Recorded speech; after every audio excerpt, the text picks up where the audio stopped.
Ok, bon après-midi chers internautes et bienvenue dans notre chaîne YouTube Agrovision. La vision de l'agriculture pour l'avenir, la vision de l'agriculture pour l'Afrique.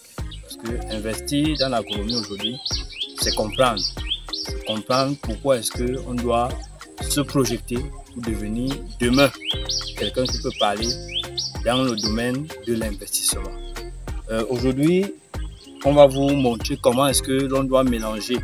C'est-à-dire comment est-ce qu'on doit faire le mélange de terre, d'éléments pour faire la pépinière. Parce que on s'est rendu compte que beaucoup de personnes, lorsqu'ils s'engagent en agriculture, dépensent beaucoup d'argent pour acheter pour la pépinière. Mais pourquoi le faire alors que chacun de nous peut faire sa propre pépinière, respecter un certain nombre de canons pour avoir la pépinière qu'il faut pour se lancer ou alors pour agrandir ses plantations.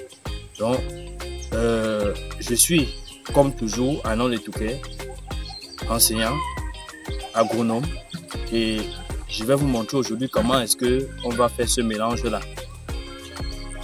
Si tu es pour la première fois sur la chaîne, like la vidéo, partage et surtout actionne la petite cloche qui est à l'extrême droite en bas pour être informé chaque fois qu'il y aura une nouvelle vidéo. Et d'ailleurs, après celle-ci, on va publier une prochaine vidéo qui montrera clairement comment est-ce qu'il faut mettre les plants dans le sachet pour avoir une bonne pépinière.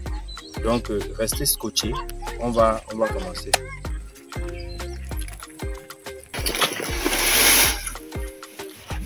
Ok, ne regardez pas le décor, nous sommes à la maison. Donc là, on vient de verser une boîte de terre. Et chaque fois qu'on va verser une boîte de terre, on va verser également une boîte de pulpe de café. C'est-à-dire, c'est un fertilisant. Ça va fertiliser le sol. Et ça va faire que votre terre sera propice pour le bon développement de vos plants. Donc, on va également ajouter une boîte de café et deux seaux également de sable. Le sable ici va permettre à ce que la terre soit un peu plus perméable, parce qu'il y a une plus bonne perméabilité, parce que ici à l'est, déjà nous sommes à l'est, il y a la terre est un peu très agileuse, donc elle colle beaucoup. Avec le temps, s'il n'y a pas de sable, la terre sera beaucoup plus trop solide pour le développement des racines des plantes. Une boîte de pulpe de café. Et si vous remarquez bien, c'est ce qui est déjà en début de putréfaction.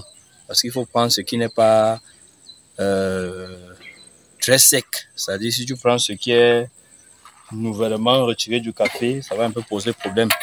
Dans la mesure où ça va pas, le temps que ça va prendre pour commencer à se décomposer, pour aider la plante, pour continuer à fertiliser le sol, ça va un peu prendre trop de temps. Donc, il faut prendre celui, lorsque vous partez, là où on a versé ça, ne prenez pas ce qui est superficiel.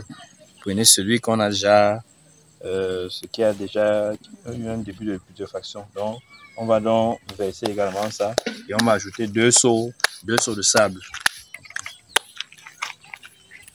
Donc, on va également verser deux seaux de sable pour, n'est-ce pas, rendre le sol un peu plus perméable et résoudre le problème que les sols de l'Est ont ici d'être un peu trop argileux.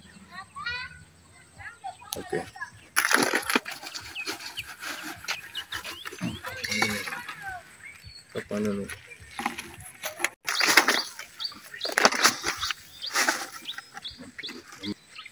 On va tourner, non?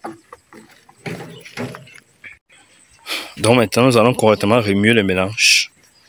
Donc le mélange a été fait. Si vous le pouvez également, vous pouvez ajouter de la fiente.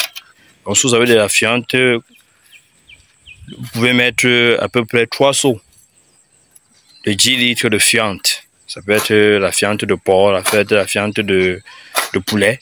Donc après, vous remuez correctement le mélange, de telle sorte que les 3 éléments soient bien mélangés. Et une fois que vous les avez bien mélangés, vous avez votre terre prête pour qu'elle soit ensachetée pour votre pépinière. Et si pour le faire, vous pouvez avoir la terre qui provient d'une ancienne poubelle ou d'une poubelle, c'est toujours une bonne chose parce que cette terre est déjà très riche. Elle est déjà très riche. Elle est donc bien propice pour faire la pépinière. On a le cas contraire, vous prenez simplement une terre arabe, une terre noire, puis vous faites le mélange. Et vous avez une terre prête pour être ensachetée. Ok, là notre mélange est déjà prêt pour que la terre soit mise dans les sachets. Donc là nous allons ensacheter. Merci bien d'avoir regardé cette vidéo jusqu'à la fin. N'oubliez pas d'activer la petite cloche pour être informé des autres vidéos. Pour la prochaine vidéo, nous allons vous montrer comment est-ce qu'il faut mettre la terre dans les sachets.